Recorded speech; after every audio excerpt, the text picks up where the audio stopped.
Hello. In this video, I'll explain the structure of the sentence in the Arabic language, and I'll do so in relation to the structure of the sentence in the English language. Now, this might be of use to you if you're studying linguistics, specifically syntax, or maybe you're learning the Arabic language. So, a typical sentence in the English language consists of a subject, a verb, and if the verb calls for it, an object. We can also have an indirect object, but let's stick to this three element sentence structure for now. So an example of a sentence following the structure would be the kid bought a toy. The kid, that's our subject, bought is the verb, and a toy is the object. This arrow right here indicates the direction of the text, because as you know, in English we write from left to right, but in Arabic it goes from right to left. So in Arabic we have two main types of sentence structures. We have the verbal sentence, and as its name indicates, it requires a verb. And we have nominal sentences, which can contain a verb, but it's not necessary. So, a verbal sentence in Arabic begins with the verb followed by the subject, and then we have the object. So it's similar to the sentence in the English language. The only difference is that it starts with the verb.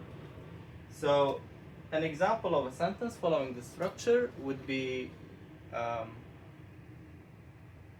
أكل الولد تفاحة.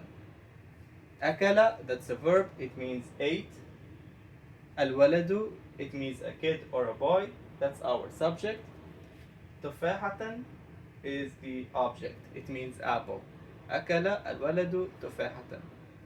The kid ate an apple. Or if we follow the same structure, it would be ate the boy an apple. Now, the nominal sentence, like I said, does not necessitate a verb. It can contain one sometimes. So a nominal sentence begins with the subject, and then because it does not necessitate a verb, it does not also necessitate an object. So instead of writing verb and object, I'll just write predicate.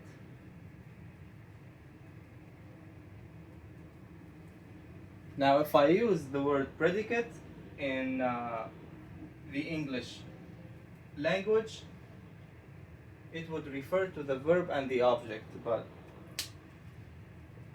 in the nominal sentence, it refers to a piece of information which describes the subject or tells us something about the subject.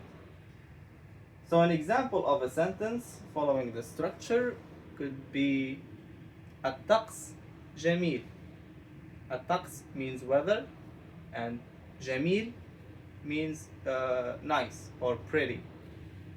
So it literally translates to weather nice or weather pretty, where weather or الطقس is the subject and pretty is the predicate. It's an adjective and we don't have a verb. So in some sentences, we can find the predicate in the beginning of the sentence, and we call it a fronted predicate.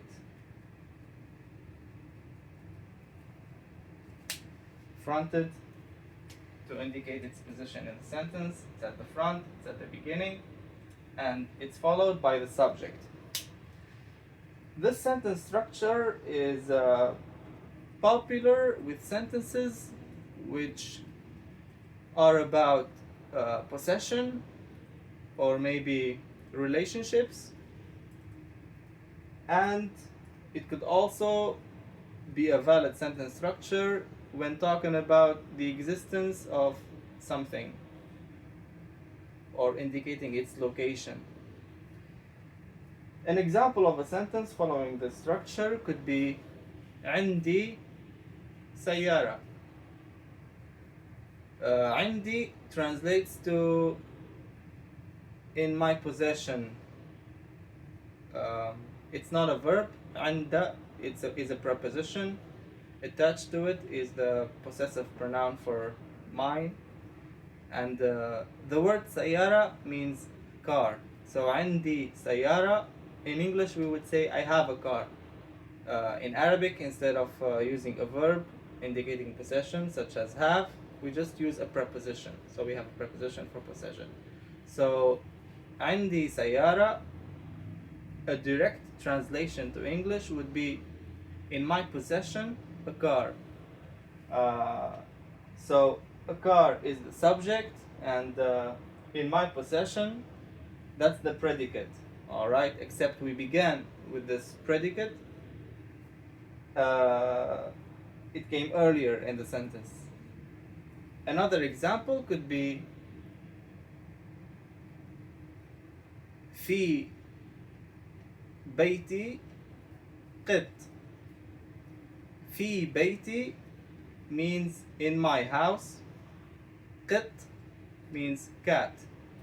So I'm saying there's a cat in my house without using a verb.